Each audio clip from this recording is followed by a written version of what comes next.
주님과 함께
이번 한 해를 주님과 함께 동행하고 또 온 마음을 다해서 온 힘을 다해서 주님을 사랑하겠다라고 또 사랑하며 걸어왔겠다라고 생각은 하지만 우리는 되돌아보면 내 생각과 내 계획과 내 힘으로 살아왔음을 우리는 또 깨닫습니다. 그럼에도 불구하고 우리 하나님은 우리를 사랑하시면서 지금의 이 모습까지 인도하여 주셨던 그 하나님을 생각하면서 2021년 한 해를 보내면서 우리 안에 주셨던 그 하나님의 사랑, 우리 안에 베풀어 주셨던 하나님의 은혜를 생각하면서 우리 다시 한번 그 하나님을 찬양할 때에 온 마음 다해 그 주님 사랑합니다.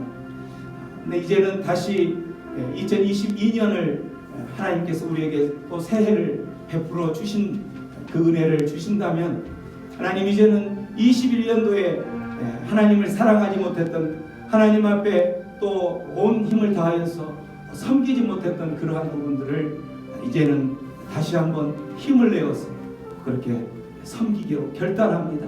그러한 마음의 고백 또 주님을 향한 사랑의 고백으로 이 찬양을 다시 한번 합니다. 라이브 미소자매가 라이브 해달래요. 안 된다는데? 라이브 되고 있다는데? 안 된다. 라이브 되고 있어요.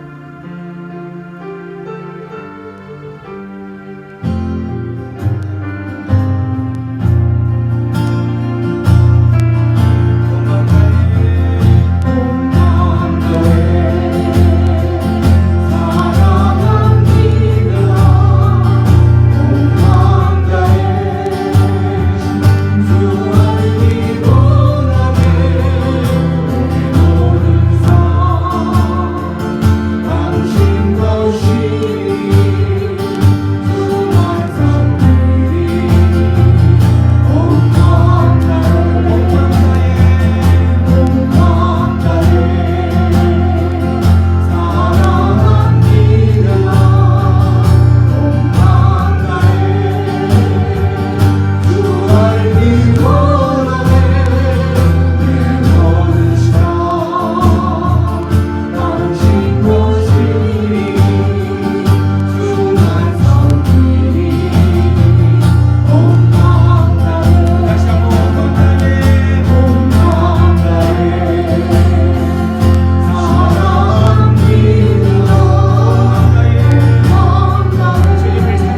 2021년 한 해 동안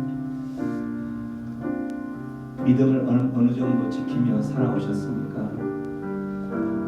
믿음을 지킨다고 내 삶의 발자취를 되돌아봤을 때 믿음을 지킨다고 했지만 여전히 내가 걸어왔던 그 길은 믿음의 길이 아니었고 나의 길이었고 내가 생각하는 길이었고 하나님의 뜻이 하나님의 그 길이 아니라 내가 계획된 길은 아니었는지요. 2021년 한 해를 마감하면서 우리의 삶들을 그럼에도 불구하고 우리를 지금의 이 모습으로 인도하신 그 하나님께 감사하면서 믿음을 지켜 나가며 믿음으로 그 삶을 걸어갈 수 있게 새해에는 그러한 삶으로 걸어갈 수 있도록 우리를 인도하여 주옵소서. 하나님 임재하심으로 하나님 우리와 함께 동행하심으로 그러한 삶을 내 인생 가운데 열어 주옵소서. 그러한 소망의 찬양을 드립니다. 하늘의 문을 여소서.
것이 은혜였소.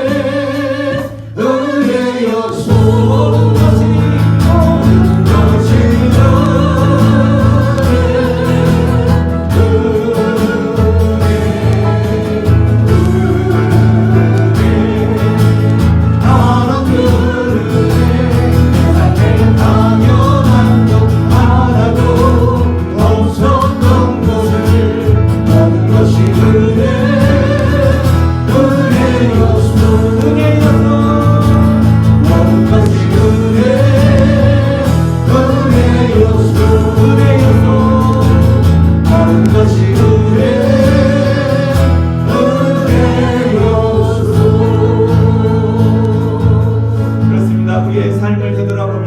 모든 것이 은혜였습니다.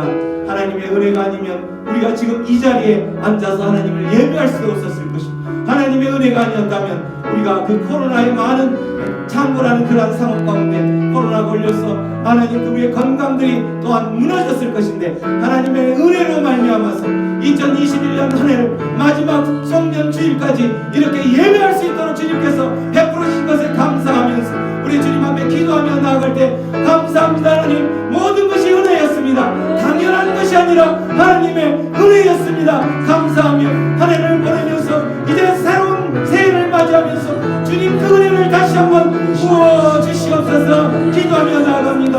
고마우신 하나님 은혜를 감사합니다. 그렇습니다. 우리의 모든 것이 은혜였습니다. 모든 것이 은혜였음에도 불구하고 하나님의 우리는 당연한 것이라고 고백하며 그 하나님을 찬양하고 예배하지 못하고 온 마음을 다해서 예배하지 못했음을 아버지 이 시간 고백합니다. 주여 우리를 다시 한번 불쌍히 여겨주시고 하나님 앞에 송년회를 맞이하면서 주님 앞에 고백하는 그 모든 것을 온전히 받아주시옵소서. 아버지 하나님, 한 주간을 또 한 해를 마감하면서 우리의 삶을 되돌아봅니다. 우리의 삶이 얼마나 주님 앞에 부끄러워 주님 앞에 너무나도 죄송하고 미안한 마음이 고백합니다. 아버지의 온 열정을 다하고 힘을 다하고 온 마음을 다하지 못했음을 고백합니다.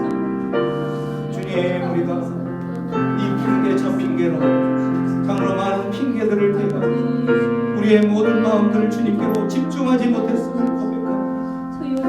아버지, 우리의 마음들을 다시 한번 용서하여 주시옵소서. 아버지, 2021년 한 해 동안 주님 앞에 그 모든 아버지 잘못된 것을 용서하여 주시옵소서. 하나님 은혜로 다시 한번 새롭게 새해를 허락하신다면 주님 그 새해는 우리가 온전히 주님 앞에 충성할 수 있도록 아버지의 우리의 마음을 다시 한번 거듭난 생명으로 합하여 주시옵소서. 함께하여 주시옵소서. 주님 앞에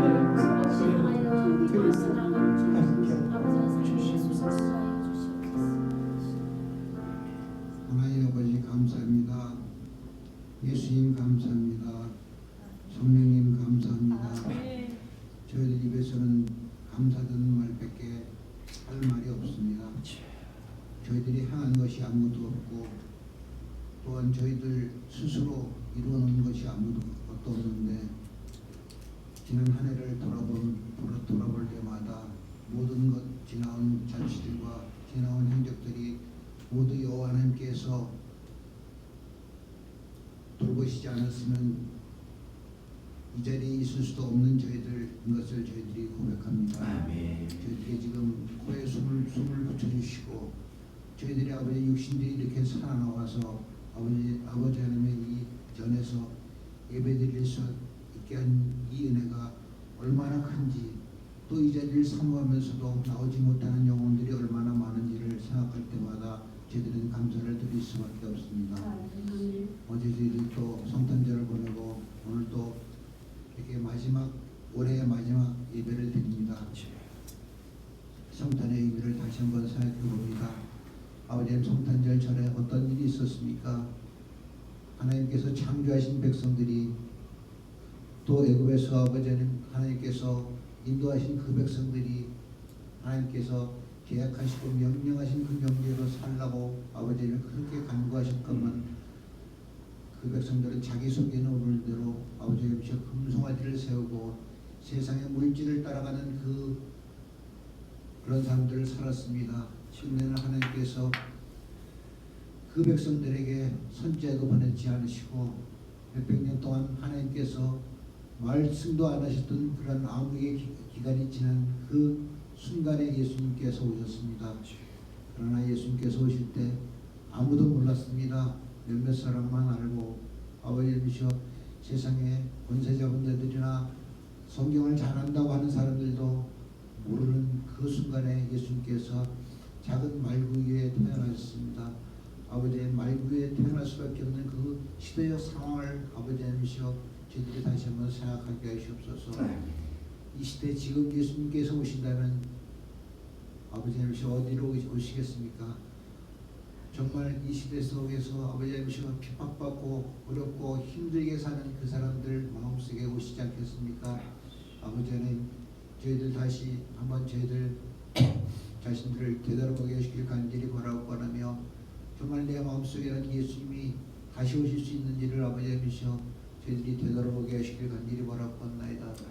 지난 한 해 이 새생명 방주교를 돌아볼 때마다 아버지 하나님 다시 한번 감사를 드립니다. 코로나로 어려운 사정이 있을 때 주님께서 손님께서 붙잡아 주셔서 한 사람 한 사람들이 아버지 하나님이시여 모든 것이 원만하게 지나갈 수 있도록 해주셨고 또한 장로장님이시나 모든 것들이 권사 인직들이 잘 이루게 하신 그런 모든 은혜들이 있었습니다. 또 더욱더 큰 은혜는 한 해를 지나면서 저희들이 말씀 통독을 하면서 하나님의 마음을 알아갔던 것입니다. 아버지 하나님 성경을 통하여서 하나님의 아버지의 간절한 마음을 저희들이 아버지 깨닫게 하시길 간절히 바라고나며 정말 그 사랑하는 자식들이 한치라도 빗나가지 않게 하기 위해서 노심초사에 쓰는 그 하나님의 마음들을 저희들이 깨닫게 하시옵소서. 그 하나님의 마음을 안다면 저희들이 그럴 수 없습니다. 저희들 마음대로 제 소견대로 오른 대로 내 멋대로 살지 않습니다. 하나님 말씀대로만 사는 저희들이 되게 하시길 간절히 바라며 진실한 예배는 아버지의 삶에서 아버지의 온전히 드려지게 하시길 간절히 바라옵나이다. 저희들 입에서 나오는 말이나 저희들 행동이나 다른 사람과의 관계 속에서 화평을 이루는 저희들이 되게 하시길 간절히 바라옵나며 세상 화평을 이루러 오신 아버지의 그 임마누엘의 예수님께서 저희들과 함께 하심을 늘 믿고 아버지의 저희들이 있는 직장이나 또한 저희들이 또 운영하는 그 사업장이나 어디서든지 간에 안 믿는 사람과 화평하게 하시길 간절히 바라며 그 안 믿는 사람들 그 사람들을 위해서 예수님이 오셨다는 것을 저희들이 다시 한번 잊지 않고 그들에게 복음을 전하게 하시길 간절히 바라옵나이다. 교회의 생명은 복음을 전하는 것입니다. 이 복음을 전하는 것에 저희들이 목숨을 다하고 생명을 다할 수 있도록 하시길 간절히 바라옵나이다. 그러나 지금 이 순간 저희들에게 또한 소망이 있으면 내년이 다가오는 것입니다. 다음에 2022년이 다가올 때 주님께서 어떻게 놀라운 일로 저희들 새생명교회를 이루어 나가실지 아버지 하나님 저희들이 환한 눈을 뜨고 장래를 바라보게 하시길 간절히 바라옵나이다. 내년에는 더욱더 이 교회를 통해서 이 복음을 듣고 양육받아서 아버지 하나님 저희 예수의 정병된 군사들이 더욱더 늘어나게 하시길 간절히 바라고 원합니다.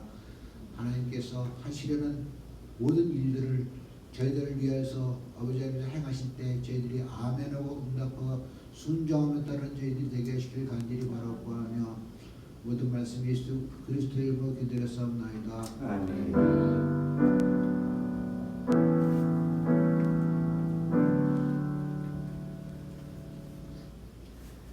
네, 2021년 마지막 주일 하나님의 말씀입니다. 로마서 6장 6절로 14절까지 죄에 대하여 하나님에 대하여라는 주제로 말씀 앞으로 나가겠습니다. 말씀 앞으로 나가기 전 이제 마지막 2021년 주일 마지막 우리의 선포입니다. 이제 21년 1년 동안 했으니까 이제는 다 암송했을 거라고 믿고 한번 가봅니다. 주의 말씀은 내 인생의 빛입니다. 주의 말씀은 내 삶을 변화시킵니다. 주께서 말씀하신 대로 나는 하나님의 사랑받는 자녀입니다. 아멘. 여러분의 인생에 하나님의 말씀이 빛으로 다가오셨을 줄로 믿습니다. 아멘. 여러분의 삶을 말씀이 변화시켜 주실 줄로 믿습니다. 아멘. 여러분은 2021년 한 해를 살아오면서 정말 하나님의 말씀 때문에 내가 하나님의 자녀라는 것을 인식하고 깨닫는 그러한 한 해였음을 믿습니다. 나는 축복의 통로입니다. 오늘도 주의 말씀에 마음의 문을 엽니다. 말씀하여 주옵소서. 듣고 깨닫고 말씀대로 살겠습니다. 아멘. 2021년 한 해 동안 하나님의 말씀으로 여러분이 축복의 통로가 되었을 줄 믿습니다. 아멘. 여러분을 통하여서 빛 대신 예수님이 빛의 자녀로 우리를 삼아 주셨죠. 그래서 우리를 통하여서 어둠에 있는 사람들이 우리의 빛을 보고 하나님 앞으로 나아올 수 있는 그 삶이 바로 축복의 통로인 거죠. 그러한 삶을 사셨지요? 아멘. 아멘. 자신 있게 대답을 하시는 분도 있고 못하는 분도 있습니다. 항상 2021년 한 해 동안 하나님 말씀을 듣고 깨달은 대로 살아왔음을 고백합니다. 이 말씀이 또한 2022년에도 또 새롭게 기다리고 있음을 감사합니다. 로마서 6장 6절부터 14절까지 저와 함께 한 절씩 교독하겠습니다. 우리가 알거니와 우리의 옛사람이 예수와 함께 십자가에 못 박힌 것은 죄의 몸이 죽어 다시는 우리가 죄에게 종노릇하지 아니하려 함이니 이는 죽은 자가 죄에서 벗어나 무릎 다심을 얻었습니다. 만일 우리가 그리스도와 함께 죽었으면 또한 그와 함께 살 줄을 믿노니 이는 그리스도께서 죽은 자 가운데서 살아나셨음에 다시 죽지 아니하시고 사망이 다시 그를 주장하지 못할 줄을 알미로다. 그가 죽으심은 죄에 대하여 단번에 죽으심이요 그가 살아 계심은 하나님께 대하여 살아 계심이니 이와 같이 너희도 너희 자신을 죄에 대하여는 죽은 자요 그리스도 예수 안에서 하나님께 대하여는 살아있는 자로 여길지어다. 아멘. 오늘 마지막 절 11절 말씀 한번 다시 한번 천천히 의미를 생각하면서 한번 읽어봅니다. 시작. 이와 같이 너희도 너희 자신을 죄에 대하여서는 죽은 자요 그리스도 예수 안에서 하나님께 대하여서는 살아있는 자로 여길지어다. 아멘. 2021년 마지막 주일입니다. 여러분 한 해 동안 어떠셨어요? 한 해 동안 행복하셨죠? 네. 승리하셨죠? 네. 아멘. 믿음을 지켰지요? 네. 그랬기 때문에 이 자리까지 오신 줄로 믿습니다. 우리는 이러한 질문들을 할 때에 한 해 동안 내가 참 무엇을 향해서 달려왔을까? 한 해 동안 나는 무엇을 목표하며 살아왔을까? 이렇게 생각을 하죠. 그렇게 하면서 그 목표한 것을 이루었으면 나는 행복했다. 목표한 것을 이루지 못했으면 나는 실패했다. 목표한 것을 이루지 못하고 하나님 앞에 하나님께서 하나님의 자리에서 떠났으면 나는 믿음을 지키지 못했다. 그러나 나는 그러한 목표를 이루면서 하나님의 자리에 지켰기 때문에 나는 믿음을 지켰다. 이렇게 생각을 한다라는 거죠. 그렇게 생각하기 때문에 그 목표에 도달하지 못했으면 나는 실패했다. 나는 죄의 종로로 됐다. 이렇게 살아왔던 거예요. 그렇게 생각을 한다는 거죠. 나는 한 해 동안 되돌아보니까 믿음의 자리에서 와 있는 것 같았지만 실제 내 마음은 떠나 있었다. 이렇게 생각할 수도 있다는 거죠. 한 해를 되돌아봤을 때 참 많은 일들이 있었죠. 여러분이 가장 기억나는 일은 뭐였어요? 2021년 한 해를 되돌아본다면 가장 기억났던 일, 그 일은 무엇이었을까? 제가 설교를 준비하면서 세상에서 말하는 가장 기억에 남았던 게 뭐였을까 해서 통상 2021년 10대 뉴스 막 이렇게 뜨잖아요, 그죠? 그걸 한번 봤는데 연합뉴스에서 그 10대 뉴스 중에 이거가 마지막으로 떠 있더라고요. 전두환 대통령, 노태우 대통령의 죽음. 이게 이 두 대통령이 거의 한 달 간격으로 돌아가셨죠. 노태우 대통령이 먼저 돌아가셨고 그 다음에 전두환 대통령이 죽었어요. 근데 그 두 죽음을 앞두고 국가에서 또 국민들이 반응했던 그 반응은 약간 달랐어요. 어떻게 달랐냐면 노태우 대통령은 그 국가장을 치렀죠. 그런데 전두환 대통령은 국가장을 치르지 못했어요. 당연히 현충원에 안치도 못했겠죠. 왜 그랬는가를 이제 거기서 이유를 설명하는데 뭐 입어야 되냐면 그들 나름대로 목표를 향해서 달려갔었죠.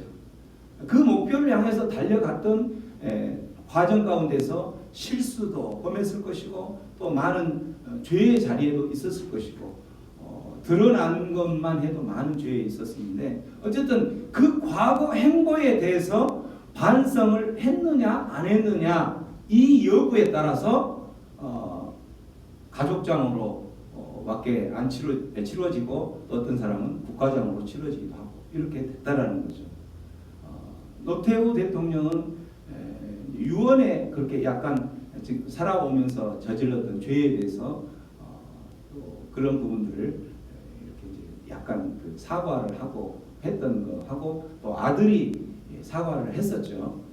그랬는데 전두환 대통령은 그러한 사과 없이 죽었기 때문에 그들의 그 죽음의 앞에서 반응했던 정반대로 두 갈래 길로 나눠졌다는 거죠.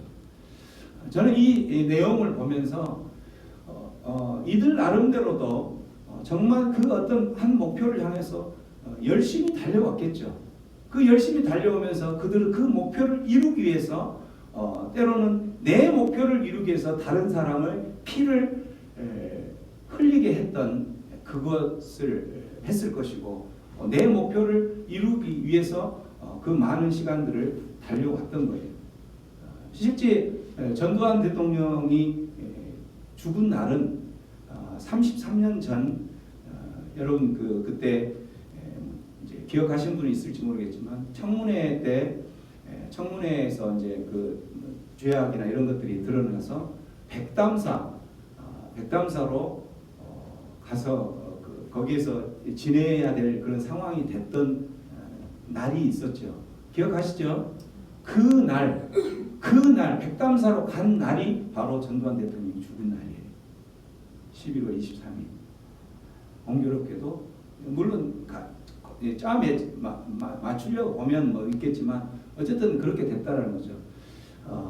전두환 대통령이 그때 거기에서 백담사에 있을 때에 저는 대학생이었었는데 대학생에서 겨울에 산행을 갔을 때 백담사에 왔다라는 걸 보고 그곳을 이렇게 지나갔던 기억이 있어요. 어쨌든 이들은 무엇을 향해서 그렇게 그들이 그 목표를 향해서 달려왔는데 결국은 그들의 죽음은 이렇게 국민들 앞에 두 반응을 보이는 모습으로 그 최후를 마지막을 남기게 됐다라는 거죠. 그 모습을 보면서 참 안타깝고 어처구니 없기도 하고 그렇게 된 거죠. 우리 인생들도 마찬가지, 우리의 삶들도 마찬가지. 뭔가를 향하여서 목표를 향하여서 처절하게 이렇게 달려가지만 때로는 그 목표를 향해서 달려가는 그 과정들을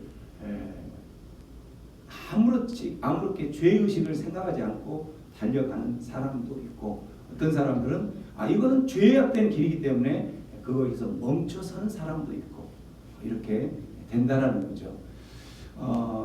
여러분들 혹시 이제 잘 아시는 분 있을지 모르지만 알베르 까미라는 프랑스의 작가인데, 이 작가가 쓴 그 오해라는 작품을 보면 거기에는 어떤 내용이 나오냐면 그 시골 어느 강가에 어머니와 딸이 여관을 운영을 하죠.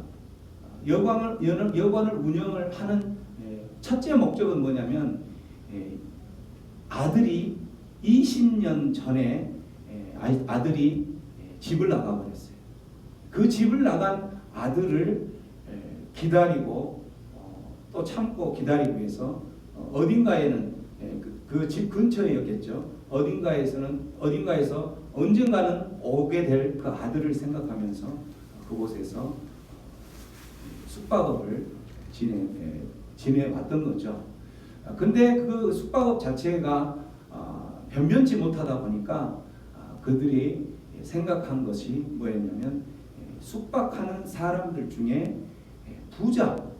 부자인 사람은 독약을 먹여서 죽이고 그 사람이 가지고 있는 귀금속들을 취하고, 그렇게 하면서 그 죽은 사람은 강가에 던져버리는 이러한 상황으로 지내고 있으면서, 그 두 번째 목표는 그들이 그렇게 해서 또 아들을 만나면 두 번째 목표는 아들과 함께 남쪽의 태양의 나라, 이렇게 이제 소개를 하고 있는데, 그 태양의 나라는 이제 그들이 목표를 향해 갔던 그 어떤 하나의 목표였겠죠. 그렇게 하면서 지내오고 있는 순간에 아들이 돌아오는 거죠. 아들이 돌아오는데 아들은 너무나 오랜 시간 만에 돌아오다 보니까 어머니와 자기 여동생에게 깜짝 쇼를 하기 위해서 신분을 감추고 그 아들이 그 숙박을 하는 곳에 와서 머무는데, 역시 그 아들도 어머니와 동생의 똑같은 타겟이 되는 거예요. 그래서 결국은 그 아들을 독약을 먹여서 죽이고 물을 강가에 던지는 상황이 됐는데, 그 던지면서 하인이 그 죽은 사람의 이제 그 소지품을 조사를 하다가 신분증이 나오는 거죠. 그 신분증이 바로 아들의 신분증이었다는 걸 보고 어머니와 여동생은 어떻게 했겠어요? 기절을 하죠. 그래서 그들은 결국 그 아들을 죽여서 던진 그 강가에 투신을 해서 어머니와 딸은 똑같이 자살을 하는 상황으로 끝나게 되는 거예요. 그들은 무엇 때문에 그렇게 그 죄악의 길을 그렇게 살아왔을까요? 그들이 가지고 있는 그 목표는 딱 한 가지였죠. 어쨌든 아들을 기다리면서 끼니를 잊고 또 그래도 남은 돈으로 남쪽 태양의 나라로 가서 살겠다라는 그 한 목표를 위해서, 그 목표를 이룰 것이라면, 그 목표를 이룰 수만 있다면 내가 한 생명을 죽이는 것에 대해서 아무런 죄책감도 갖지 않고 그 일을 저지르다 보니까 결국은 그 행동이 자기가 기다렸던 그 아들을 죽이는 꼴이 돼버리는 거죠.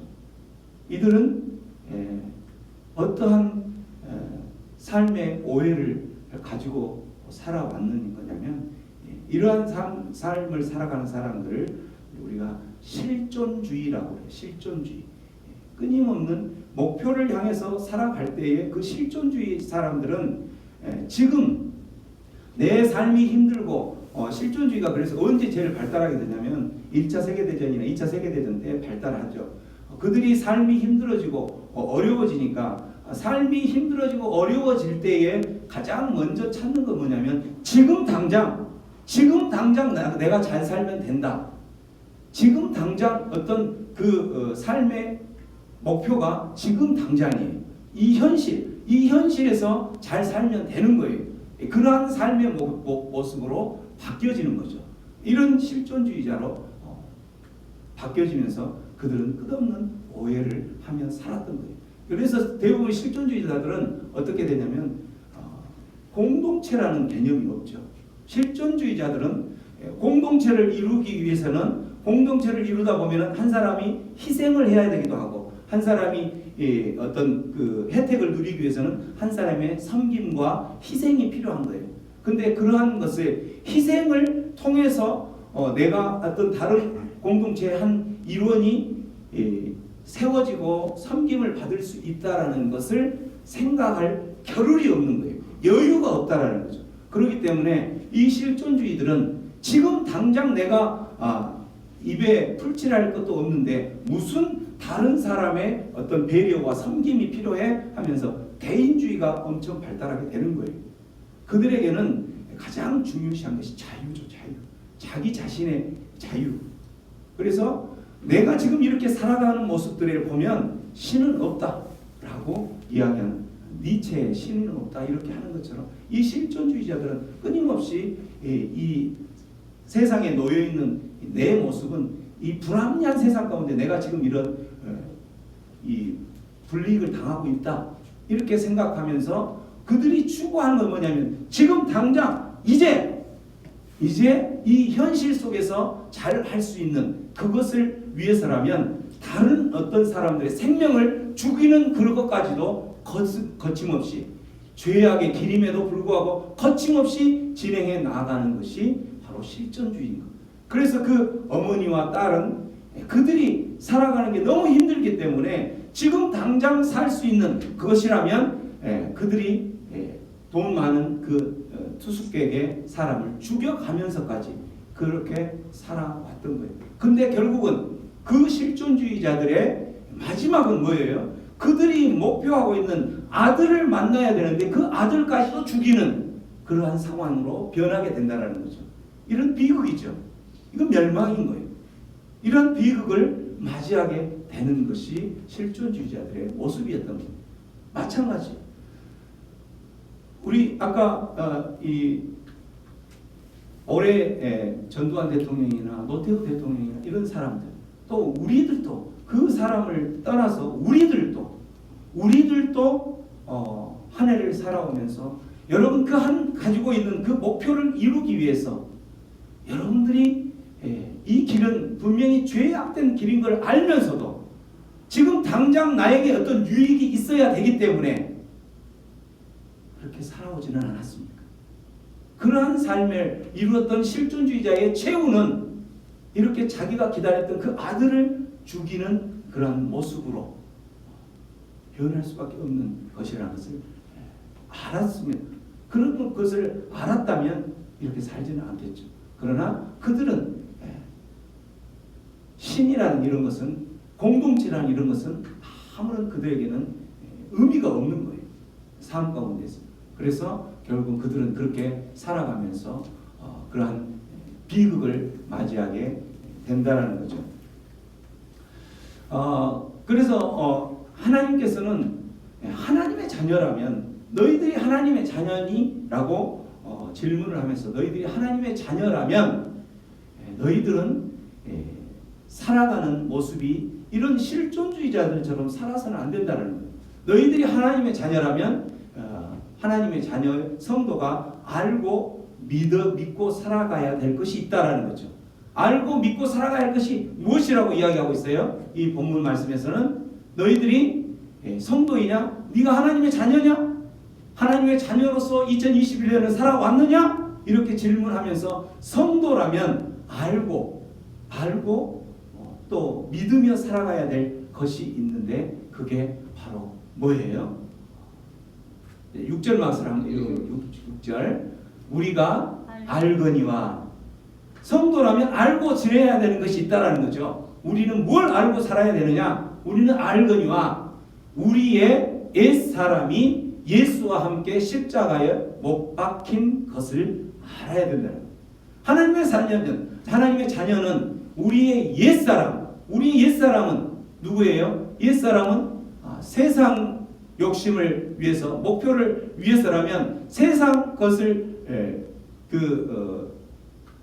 취하는 그 목표를 이루기 위해서라면, 이 어머니와 딸이 독약을 먹여서 그 투숙객들을 다 죽였던 것처럼 마찬가지로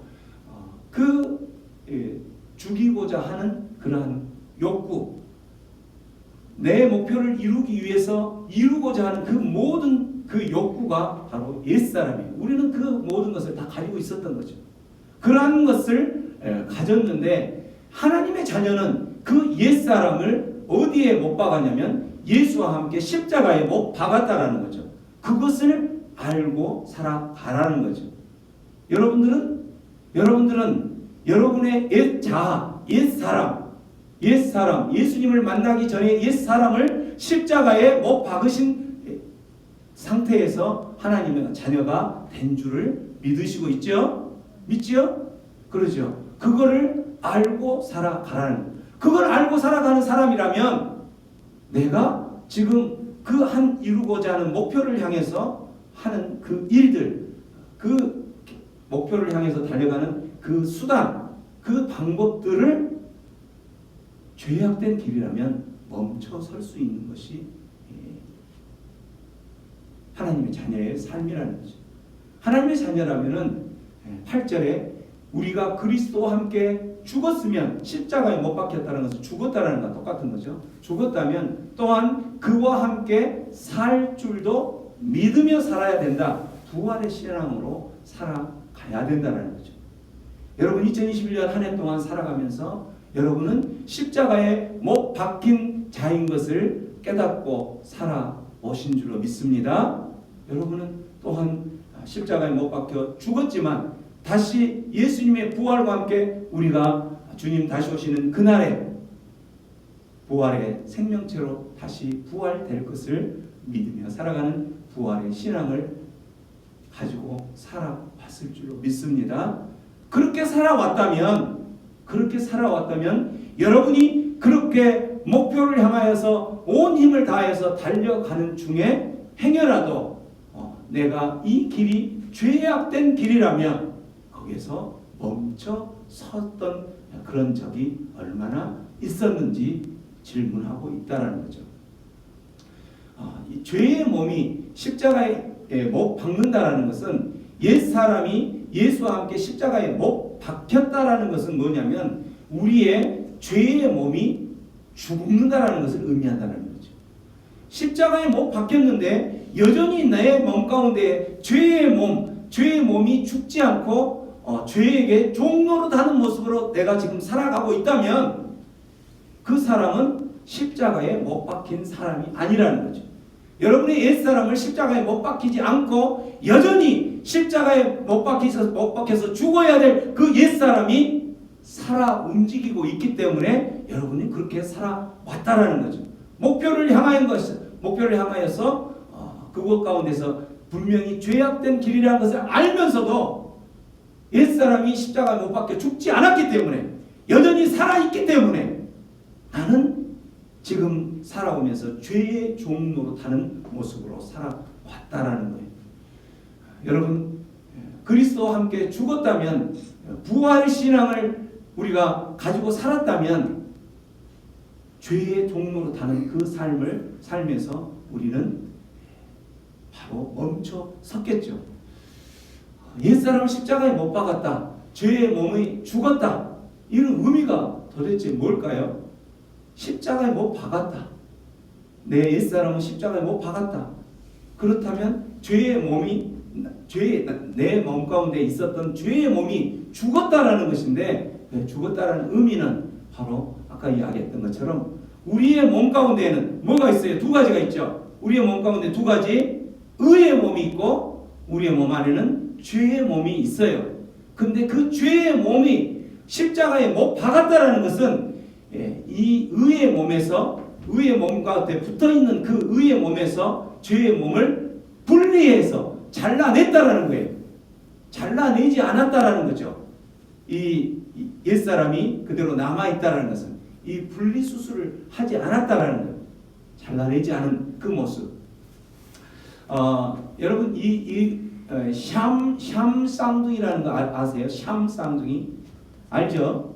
샴 쌍둥이 샴 발음도 좀 그런데 샴이라는 그 단어는 태국이라는 단어의 그 어떤 지역명을 이제 샴인데 그곳에서 이제 최초에 이런 것을 발견해가지고 하는 것을 샴, 우리 한국말로 샴인데 영어로는 샤미스 이런 뜻이에요. 한마디로 결합된 쌍둥이. 근데 그 결합된 쌍둥이가 뭐냐면 몸통이나 가슴이나 이런 쪽은 하나인데 머리가 둘이고 팔다리가 둘이에요. 두 사람 그 모습으로 나타나는 거죠. 일란성 쌍둥이에서 이제 이게 나타나는데 이 쌍둥이 이제 샴 쌍둥이들은 이렇게 두 사람이 나타나기 때문에 대부분 한 사람은 굉장히 약하게 태어난다고 이제 보고를 하고 있어요. 그래서 그 약하게 태어난 사람이 이제 같이 자라면서 두 사람이 있으면서 한 사람은 약하고 한 사람은 건강하지만 약하게 태어난 그 사람이 이제 약해지면서 병 치레를 하다 보면 그게 누구에게 영향이 주냐면 건강하게 태어난 사람도 오래 살지 못하고 죽게 된다는 거죠. 그래서 샴 쌍둥이로 태어난 상태에서 이제 건강한 사람을 지키기 위해서 한 가지를 포기하는데 뭐냐면 약하게 태어난 그 사람을 포기를 하는 거예요. 포기를 한다는 것은 약하게 태어난 사람을 이렇게 분리해서 잘라내서 분리수술을 해서 약하게 태어난 사람이 그렇게 하다가 죽는 것을 포기한다는 거죠. 왜 포기를 해요? 건강하게 태어난 이 사람을 살리기 위해서 이 약하게 태어난 사람을 포기한다는 거죠. 근데 중요한 거는 이제 그렇게 분리수술을 할 때에 저렇게 엉덩이 쪽만 붙어 있는 상태는 수술을 대부분 성공을 해서 살려서 약하게 태어난 사람도 살 수도 있고 건강하게 태어난 사람은 당연히 이제 살 수 있겠죠. 근데 중요한 거는 뭐냐면 이렇게 몸통이 하나로 돼 있는 장기가 하나로 사용을 하는 이런 상황이라면 어떻게 되겠어요? 그런 상황이라면 분리수술을 하더라도 거의 이제 약하게 태어난 사람 쪽으로 그거를 이제 택하지는 않겠죠. 예를 들면 이렇게 가슴까지 붙어 있는 사람은 심장을 하나를 사용을 하는 거겠죠. 폐를 또 하나를 사용하든지 심장을 하나를 사용하면 그러면 그 중에 건강한 사람을 살리기 위해서 심장을 건강한 사람 쪽으로 이렇게 남기고 그 약하게 된 사람을 포기한다라는 거죠. 이게 바로 샴 쌍둥이를 분리수술을 해서 하는 그 목표인 거예요. 그래서 이런 것과 마찬가지로 우리가 옛사람을 십자가에 못 박았다, 제 몸이 죽였다 이 말은 이 의의 몸에 우리 몸 안에 건강한 사람인 것처럼 의의 몸이 있고 또 죄의 몸이 있는데 그 죄의 몸을 잘라내서 분리수술을 했다라는 그러한 의미라는 거죠. 그러면 이러한 그 옛사람이 십자가에 못 박았다라는 그 자체가 분리수술을 잘라내서 분리수술을 했다라는 것인데 옛사람이 이렇게 분리수술을 함으로 인해서 옛사람이 죄의 몸이 떨어져 나감으로 인해서 샴 쌍둥이에서 건강한 아이가 태어나서 건강하게 자랄 수 있었던 것처럼 건강한 의의 몸으로 새롭게 태어난다라는 것이 옛사람을 십자가에 못 박았다는 의미라는 거죠. 그래서 이렇게 분리수술을 하게 되면 이제는 죄의 종로로 하지 않고 살아간다라는 거예요. 지금 당장 지금의 모습에서 의의 몸으로 그리스도를 위한 삶을 살아가는 죄의 몸은 나를 위한 삶의 모습이었다면 의의 몸은 이제는 이미 그렇게 물리수술을 하지 않으면 내가 똑같이 죽을 수밖에 없었는데 의의 몸으로 죄의 몸이 떨어져 나가고 의의 몸만 남았을 때는 이제는 그 남은 삶은 누구를 위한 삶이 되는 거냐면 그리스도를 위한 삶이 된다라는 거죠. 그래서 우리 이제 그 갈라디아서 말씀해 보면 죄의 몸을 잘라낸 자가 어떻게 살아가는지 그 삶의 방향을 제시하는 게 갈라디아서 2장 20절 말씀인 거죠. 자, 2장 20절 우리가 잘 아는 말씀이죠. 한번 큰 소리로 읽어볼게요. 시작. 내가 그리스도와 함께 십자가에 못 박혔나니 그런즉 이제는 내가 사는 것이 아니요 오직 내 안에 그리스도께서 사시는 것이라.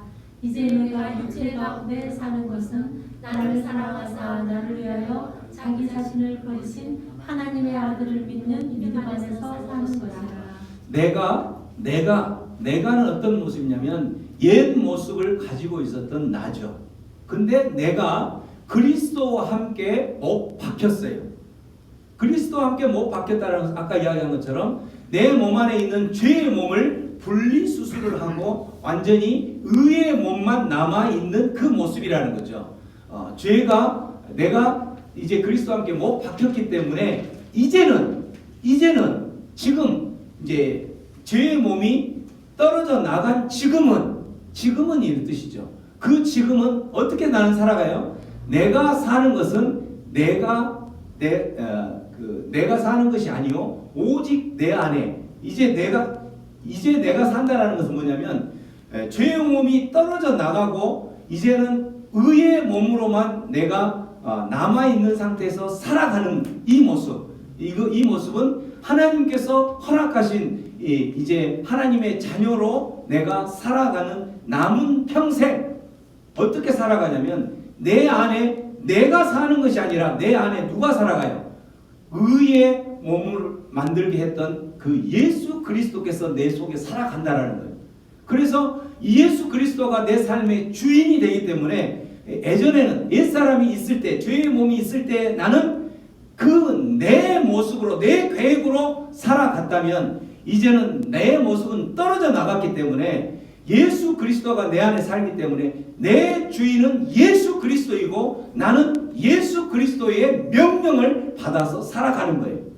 그래서 예수 그리스도의 명령을 받아서 살아가는 그 사람은 어떤 모습으로 살아가냐면 이제 예수를 위한 하나님의 나라를 위한 삶을 살아가는 거예요. 이제 내가 육체 가운데 사는 것은 나를 사랑하사 나를 위하여 자기 자신을 버리신 하나님의 아들 예수 그리스도를 믿는 그 믿음 안에서 살아간다라는 거예요. 이게 바로 죄의 몸을 잘라낸 자의 삶의 모습인 거예요. 2021년 한 해 동안 우리가 살아오면서 우리는 하나님의 자녀라고 말은 그렇게 이야기하지만 되돌아봤을 때에 정말 내 삶이 그러한 삶의 모습이었는가? 죄의 몸을 잘라낸 삶의 모습이었는가? 라고 한번 되짚어 봤을 때 어때요?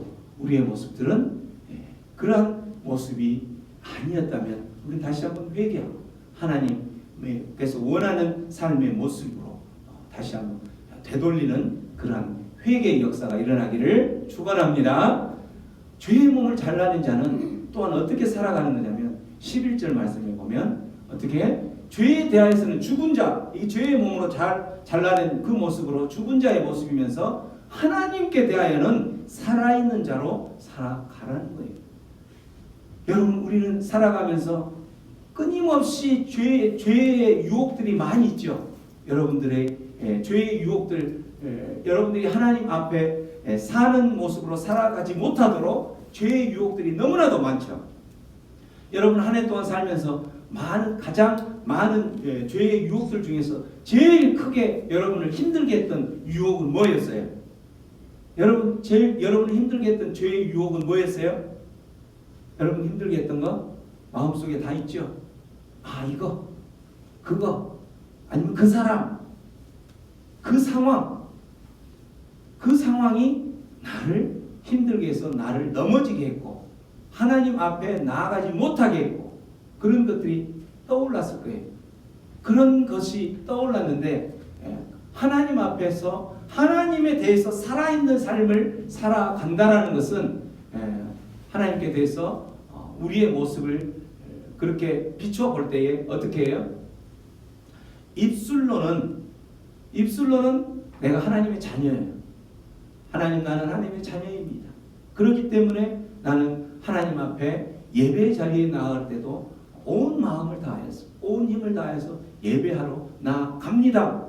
이렇게 가지만 몸만 가는 거예요. 그곳에 몸만 가는 거고 마음은 다른 곳에 있어요. 예배 자리에 와 있으면서도 마음은 세상 가운데 있는 거예요. 내가 가지고 있는 그 목표를 향해서 달려가기 위해서 그 세상 목표를 위해서 지금 또 다른 어떤 계획을 짜고 있는 거예요. 이게 바로 예배 자리에 온 입술로만 하나님의 자녀에 된 모습이라는 거죠. 하나님에 대해서 사는 자의 모습은 이러한 삶을 살지 않죠. 하나님께 대하여 살아가는 삶은 전도의 사명을 할 때에 어떻게 행함의 열매를 맺히죠? 진정으로 그 사람을 그 영혼을 위해서 정말 발을 동동 구리면서 그렇게 전도하죠. 근데 우리는 어땠어요? 2020년 한 해를 살아보면서 발을 동동 굴리는 그런 전도의 열정을 보이는 그런 행함의 열매가 얼마나 있었는가 되돌아보면 나는 내가 발을 동동 굴리는 그 시간에 세상 목표를 향하여서 살아가기 위해서 발을 동동 굴리지는 않았는지 하나님께서 묻고 있는 거예요. 지금 행함의 열매, 봉사와 섬김의 사명을 살아가는 그 행함의 열매는 보이지 않고 하나님의 나라를 위해서 봉사하고 하나님의 나라를 위해서 섬겨야 되는데 그 에너지를 쏟아야 될 것에 세상 목표를 향하여서 그 목표를 향하여서 에너지를 쏟는데 그 시간을 다 보냈다면 행함의 열매는 없는 거죠. 그런 사람은 하나님에 대하여 살아있는 삶을 살지 않는 자예요. 하나님에 대하여 죽은 삶을 살아갔던 삶인 거죠. 하나님을 정말 하나님에 대해서 사랑하는 사람이라면 구제하고 어렵고 소외된 자, 그 힘든 자들을 돌아보는 삶을 살 때에 그렇게 궁색하게 살지 않았겠죠.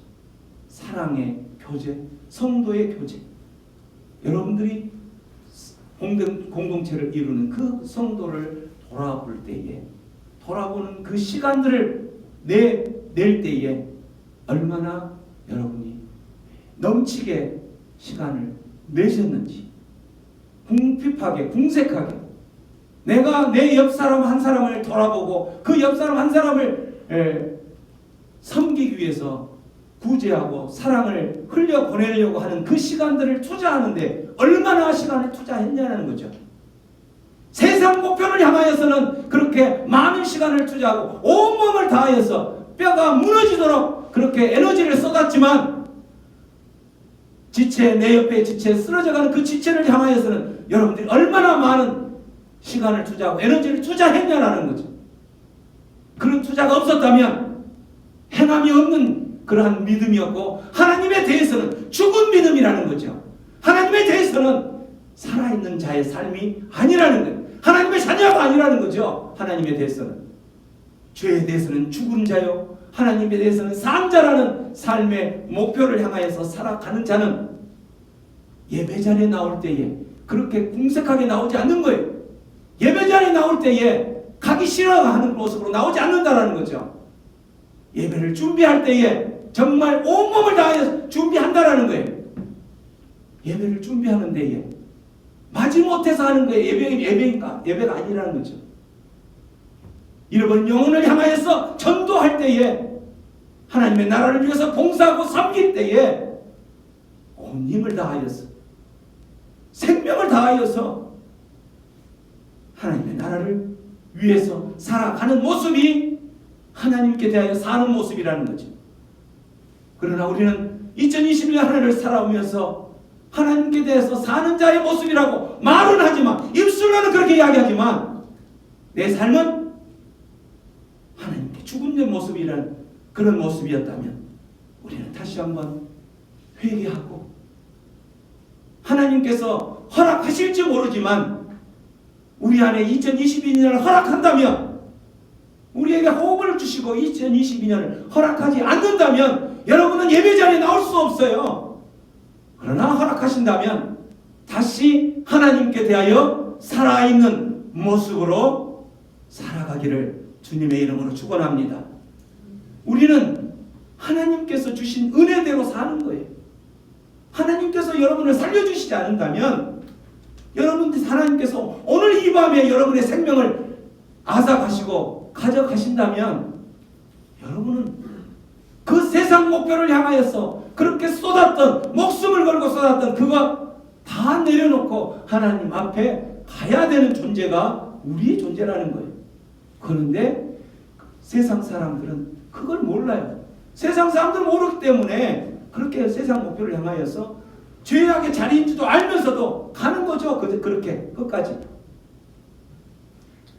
하나님께 대하여 살아가는 삶은 바로 불의의 무기가 되는 것이 아니라 의의 무기로 살아가는 것이 하나님께 대하여 사는 자의 모습인 것을 기억하면서, 여러분 하나님의 군사로서 불의의 무기가 되지 말고 의의 무기로 살아가는 그러한 2022년을 맞이하는 하나님의 자녀가 되기를 축원합니다.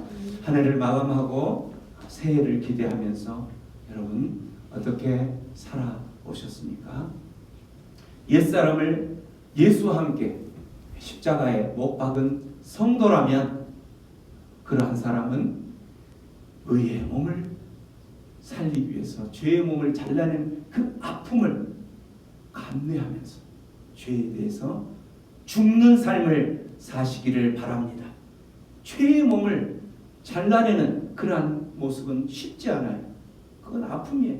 그러나 견뎌내면서 그러한 죄에 대해서 죽는 삶을 살고, 아울러서 입술로만 믿는다고 말하지 말고 정말 행함으로 열매 맺는, 전도하고 봉사하고 구제하고 사랑을 흘려보내는 그런 행함을 통해서 하나님에 대해서 사는 삶을 살아가기를 축원합니다. 뿐만 아니라 불의의 무기가 아닌 의의 무기로 살아가면서 하나님께 대해서 정말 이제 2021년은 그렇게 못 살았다면 2022년에는 정말 하나님께 대해서 살아가는 삶을, 하나님께서 죽는 자가 아닌 하나님께서 사는 삶을 사는 그러한 하나님의 진정한 자녀요 하나님의 백성이 되기를 주님의 이름으로 축원합니다.